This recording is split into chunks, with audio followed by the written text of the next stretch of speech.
Halo ChatGPT, apa kamu tahu tentang berita penyerangan rudal dari Iran ke Israel?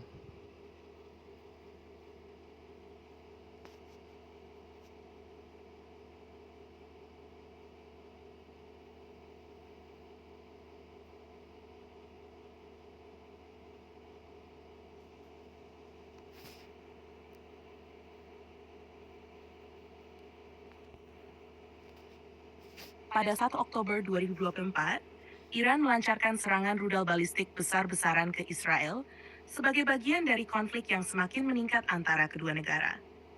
Iran menembakkan sekitar 181 rudal dalam 2 gelombang, menargetkan beberapa lokasi di Israel, termasuk pangkalan udara Nevatim, serta area sipil seperti Tel Aviv dan Hod Hasharon. Serangan ini menyebabkan beberapa luka ringan, tetapi sebagian besar rudal berhasil dicegat oleh sistem pertahanan udara Israel, dengan bantuan dari pasukan Amerika Serikat dan Yordania.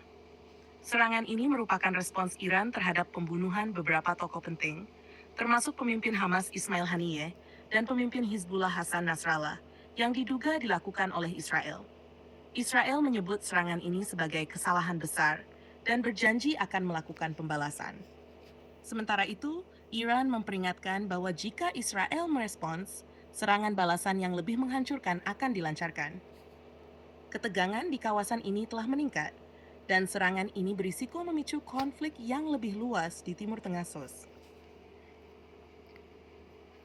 Apa benar Iran mempunyai teknologi rudal yang canggih sampai bisa menyerang Israel yang jaraknya jauh?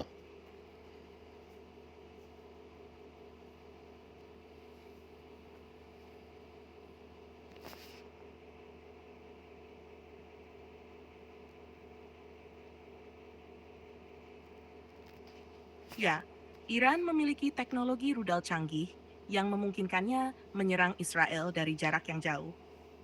Iran telah mengembangkan berbagai jenis rudal balistik dengan jangkauan yang cukup untuk mencapai Israel, yang terletak lebih dari 1.000 kilometer dari Iran. Misalnya, rudal balistik Shahab-3 dan varian lanjutannya memiliki jangkauan sekitar 1.300-2.000 kilometer yang cukup untuk mencapai target di Israel dari wilayah Iran source. Iran juga telah meningkatkan kemampuan presisi rudalnya melalui pengembangan sistem pemandu yang lebih maju, yang memungkinkan serangan lebih akurat terhadap target militer dan sipil.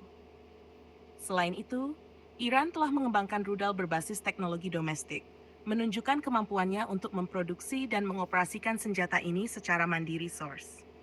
Namun, meskipun rudal-rudal ini memiliki jangkauan dan kemampuan yang signifikan, Israel juga memiliki sistem pertahanan udara yang canggih, seperti Iron Dome dan David Sling, yang dirancang untuk mencegat rudal dan melindungi dari serangan semacam ini, La Source. Iran kan masih negara berkembang, belum negara yang maju. Mengapa sampai bisa membuat rudal yang sangat canggih seperti itu? Coba ceritakan.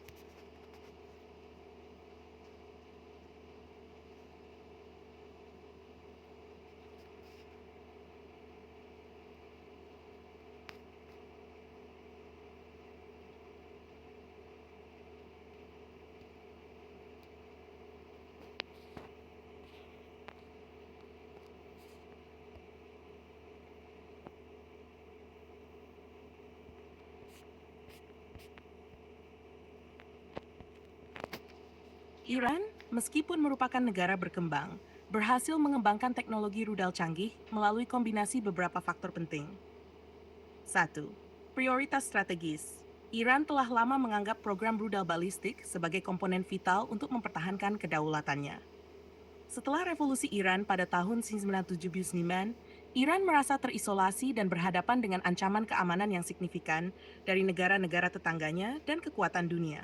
Perang Iran-Irak 1988, di mana Iran diserang oleh rudal-rudal Irak, memacu Iran untuk memperkuat kemampuan pertahanannya sendiri. Sebagai negara yang tidak memiliki angkatan udara yang sangat kuat, Iran melihat rudal balistik sebagai alternatif strategis yang murah dan efektif untuk menyerang target source. 2. Dukungan internasional di masa lalu. Iran telah menerima bantuan teknis dari berbagai negara selama pengembangan awal rudalnya. Pada tahun 1980-an dan 1990-an, Iran bekerja sama dengan Korea Utara dan memperoleh teknologi rudal dari negara tersebut, yang telah membantu Iran membangun rudal balistik jarak menengah, seperti Shahab 3. Selain itu, Iran juga diyakini telah mendapatkan teknologi dari negara-negara seperti Rusia dan Cina dalam bentuk lisensi, bantuan teknis, atau peralatan outsource. 3. Pengembangan domestik. Iran telah secara signifikan berinvestasi dalam penelitian dan pengembangan domestik di bidang rudal. Mereka berhasil mendirikan industri militer lokal yang mampu merancang, memproduksi, dan menguji rudal dengan teknologi yang semakin canggih.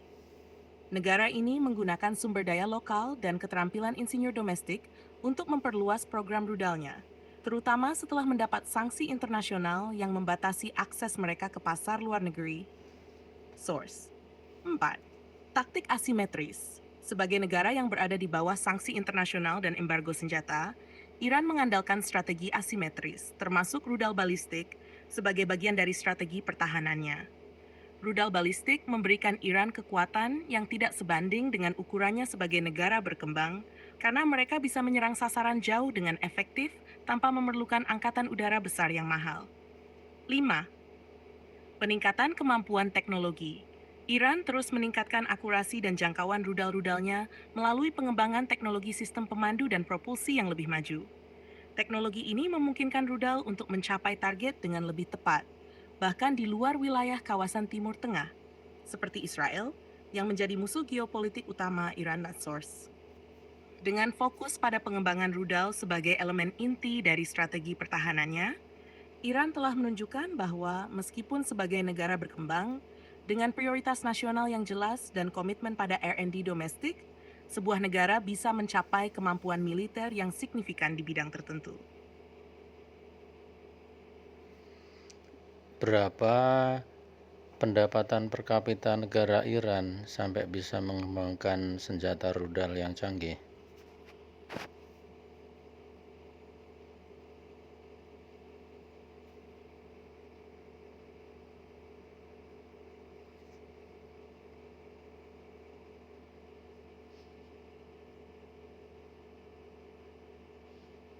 Pendapatan per kapita Iran pada 2023 diperkirakan sekitar 2.600 hingga 3.000 USD, menurut berbagai sumber internasional.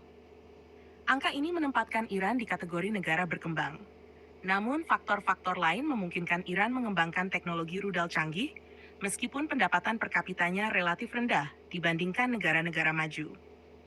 Iran memfokuskan sebagian besar anggarannya pada sektor pertahanan, khususnya pengembangan rudal balistik. Meskipun terkena sanksi ekonomi internasional yang membatasi sumber daya dan akses ke teknologi canggih, Iran menggunakan sumber daya domestik dan memprioritaskan industri pertahanan untuk menjaga kedaulatan dan keamanan nasional. Source 8 Source. Jadi, meskipun Iran memiliki pendapatan per kapita yang tidak setinggi negara maju, alokasi prioritas anggaran dan investasi dalam pengembangan teknologi militer membuat mereka mampu menciptakan senjata yang sangat canggih.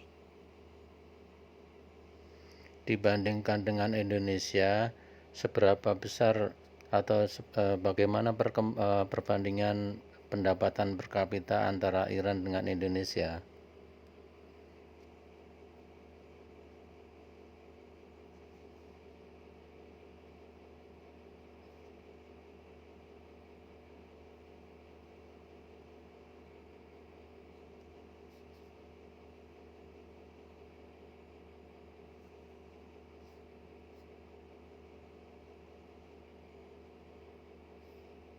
Pendapatan per kapita Iran dan Indonesia berada dalam kisaran yang cukup berbeda, meskipun keduanya sama-sama negara berkembang.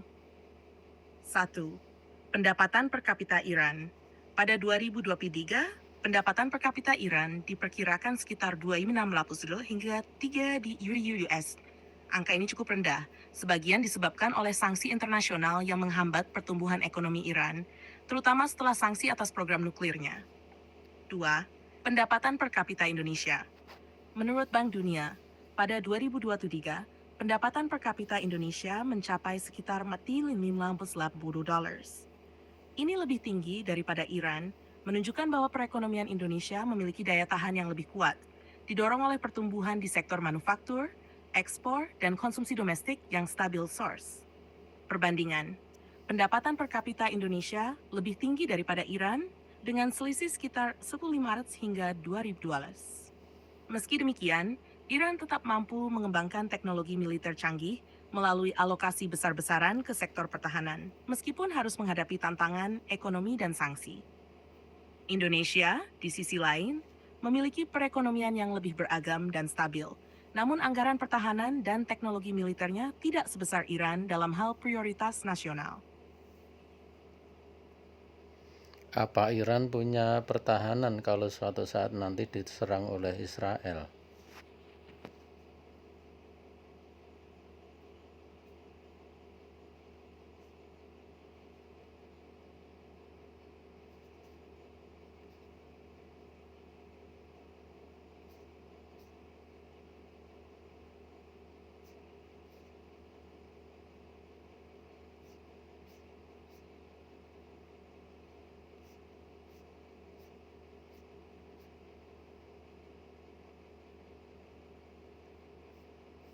Iran memiliki sejumlah sistem pertahanan yang dirancang untuk melindungi negara dari serangan luar, termasuk dari Israel.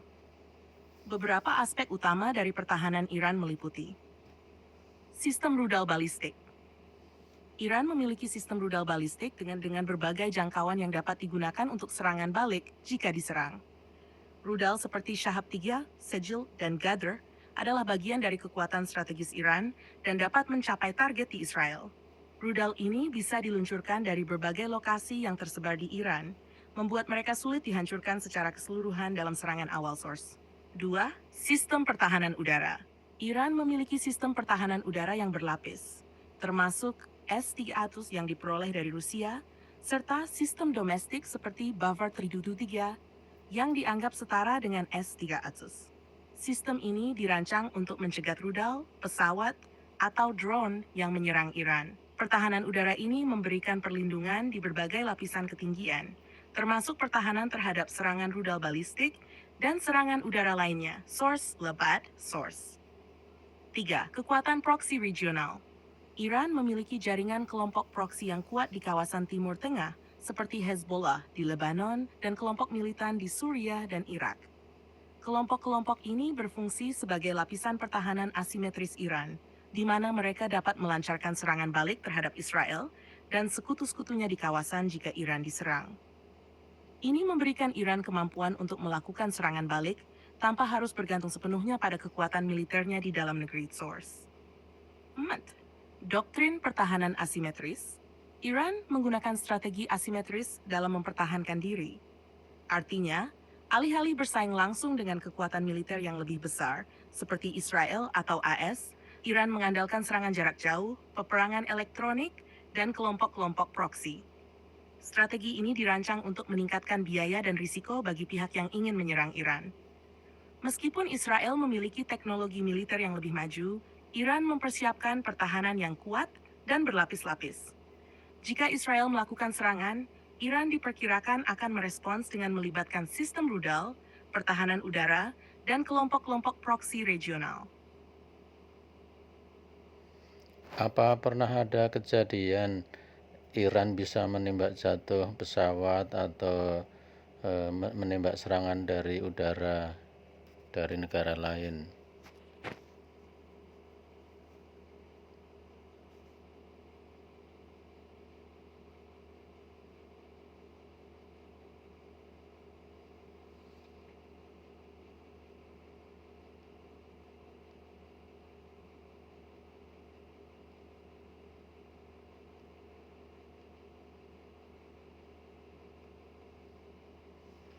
Ya, Iran pernah menembak jatuh pesawat atau menangkal serangan udara dari negara lain.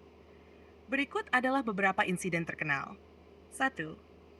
Penembakan pesawat drone IS.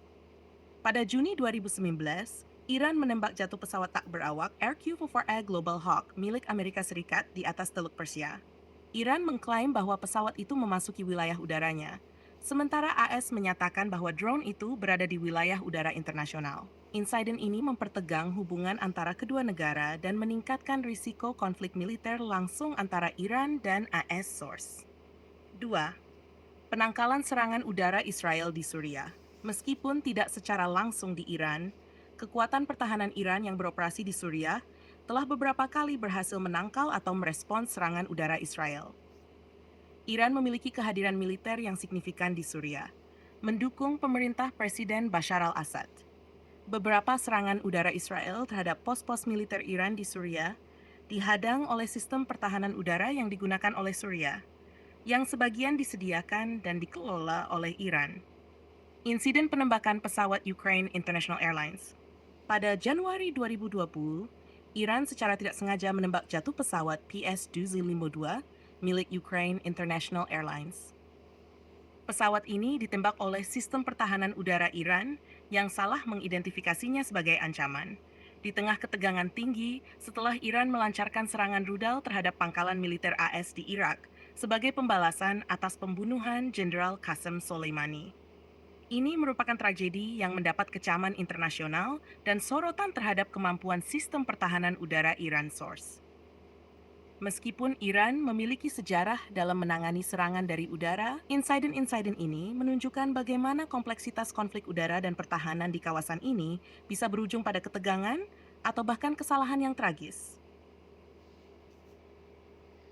Terima kasih ya infonya, sudah memberikan informasi.